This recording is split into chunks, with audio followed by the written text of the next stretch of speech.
Bapak Ibu Saudara, renungan hari ini Senin 31 Oktober 2022 terdapat di dalam Lukas 24 ayat 42 sampai 43 dengan judul Sepotong Ikan Goreng.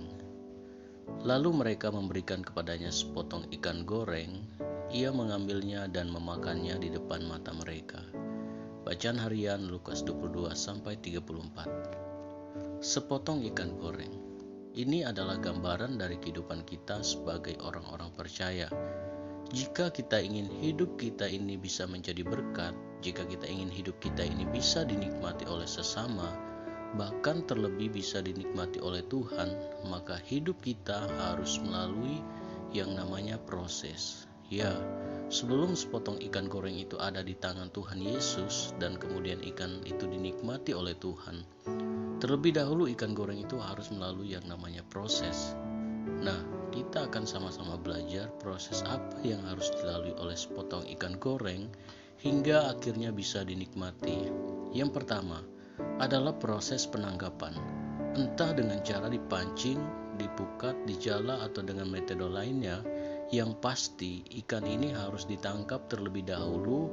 Bukankah demikian juga dengan hidup kita? Kita telah ditangkap oleh anugerah Tuhan. Rasul Paulus berkata dalam Filipi 3 ayat 12, bukan seolah-olah aku telah memperoleh hal ini atau telah sempurna, melainkan aku mengejarnya. Kalau aku dapat juga menangkapnya, karena aku pun telah ditangkap oleh Kristus Yesus. Puji Tuhan, kita bisa menjadi percaya dan menerima keselamatan yang kekal itu semua karena anugerah Tuhan. Efesus 2 ayat 8-9. Yang kedua adalah proses pembersihan. Setelah ikan itu ditangkap, maka ikan itu pun mulai dibersihkan dan diberikan bumbu berupa garam. Demikian juga hidup kita dalam tangan Tuhan. Ketika kita menjadi percaya, Dia mau supaya kita meninggalkan cara hidup kita yang lama dan mengenakan manusia yang baru. Kita adalah garam dunia, Matius 5 ayat 13. Tuhan berkata juga dalam Yesaya 1 ayat 16, basuhlah, bersihkanlah dirimu, jauhkanlah perbuatan-perbuatanmu yang jahat dari depan mataku, berhentilah berbuat jahat. Dengan apa hidup kita dibersihkan? Yaitu dengan firman Tuhan, 2 Timotius 3 ayat 16. Yang ketiga adalah proses penggorengan. Ketika ikan sudah dibersihkan dan dibumbui, maka mulailah ikan ini digoreng sampai matang. Ketika digoreng, maka yang dibutuhkan adalah wadah, api, dan minyak. Kita harus menyiapkan wadah hidup kita untuk Roh Kudus bekerja.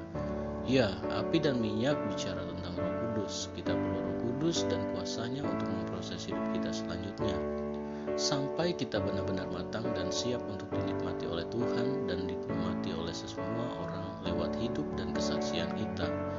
Kisah Para Rasul 1 ayat 8. Puji Tuhan, bersyukur kita telah ditangkap oleh anugerah Tuhan. Kita perlu firman untuk terus membersihkan hidup kita, dan kita perlu Roh Kudus untuk membawa kita menjadi orang percaya matang, siap menjadi saksi bagi Tuhan lewat hidup kita, siap menjadi berkat buat banyak orang.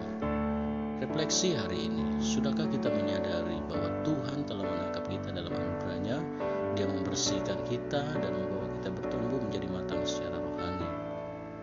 Power statement, relakanlah hidup kita untuk diproses oleh Tuhan.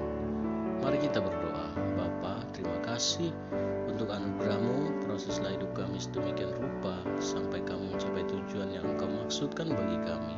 Di dalam nama Tuhan Yesus. Amin.